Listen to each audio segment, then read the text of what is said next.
My name is Antonia Terzi, and I'm the chief vehicle designer of Superbus.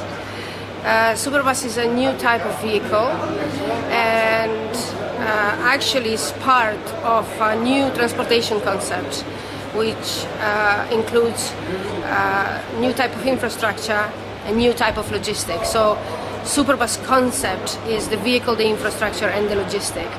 And basically what it does, the actual transportation company, how it works is it mixes the flexibility of using your own car with the capacity of going high speed.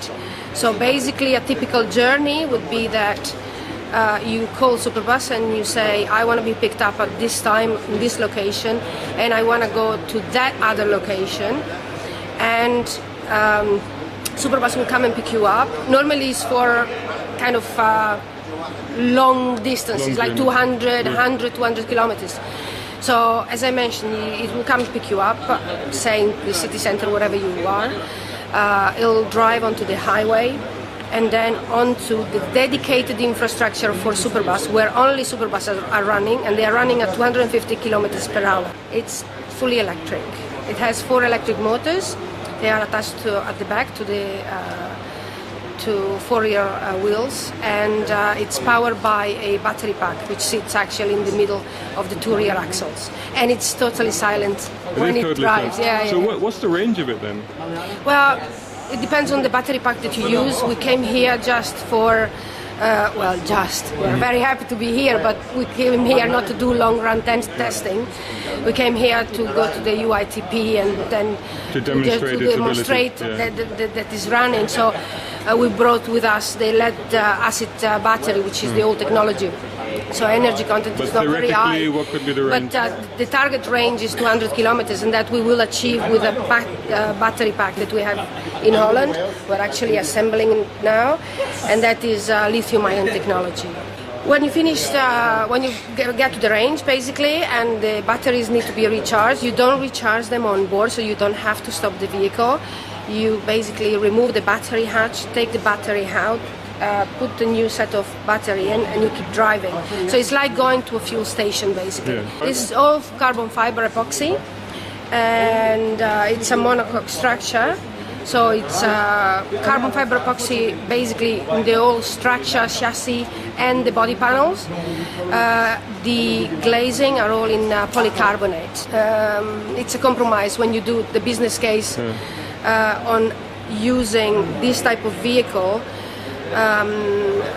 as a public transport that can give you this flexibility between a car and a high-speed transport.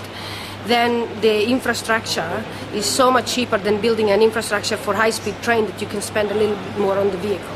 And that's primarily for lightweight that you're going for the carbon fiber. Exactly. And strength. Exactly. And then again, it's a compromise because you consume less. You spend more on the material. It's always, it's more economical. Exactly. And what inspired the gull-wing doors? It's because they're beautiful and they work nicely with the concept, I like them. Well, did you style the car as well? Yes, okay. yes. Because there's a very interesting mix of like yes, a supercar meets a bus, doesn't it? It's my design, but it starts all from technical. I mean, the vehicle is pretty low, it could have been high up to 2.4 meter, but is 1.65 meters. And the reason is because for aerodynamics resistant, of course, for drag, you want to have the vehicle with a low frontal area, and also the center of gravity in this way is lower. And I went on and on like this, trying to think what was the best way to make it technically efficient and lightweight and so forth. And that's the design that has ended up. And of course, there are some things that are done like just for the design, like the door. We could make other type of doors, or the type of seat. We could make it different. But most of the parts on the vehicle are defined by technical reasons. It just that then it ends up to be beautiful, but it comes from technical. We have rear wheel steering, steer by wire. So basically, we have the 2 rear axle. One of the main and the other one is the slave, that are basically through cylinders turning at a certain angle based on the angle of the front steering wheel, and they do it in order to achieve, through a program of course, in order to achieve turning diameter of 24 meters, radius of 12, however you want to quote it. So, in the future plans, when can we expect to see these running around, I hope not soon. only here but anywhere in the world? I hope soon.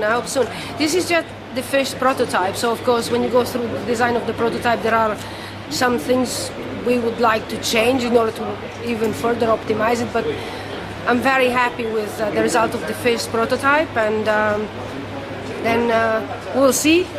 Best of luck with that. Thank you. Remember, you know, that you have 15 meters behind you, and you forget that you have to remind yourself. I know, yeah. And when you go there, and it's very, very quiet. It's, Oh, yeah, that's if you had the experience of a golf car, but about maybe 40 of them together, you know. I think it would be easier for the guys who are in the airport that carry this luggage, Yeah. so they have like a train of small electric I cars. know, So yeah, yes. that's true. But definitely it's the high spec of the car of this bus is incredible. But how far they will go, that's also amazing. I see, because you know you have to with the new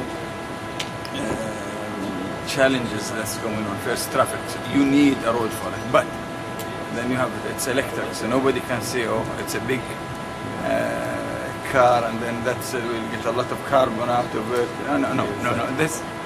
They can't. It's not a normal bus. It's extraordinary engineering, isn't it? Carbon fiber, carbon ceramic brakes. Even the wheels, magnesium and carbon, Magnesium brakes, yeah. and even the ceramic brakes. You see, I mean, none of the sport cars have. Not all of the super sport cars has this.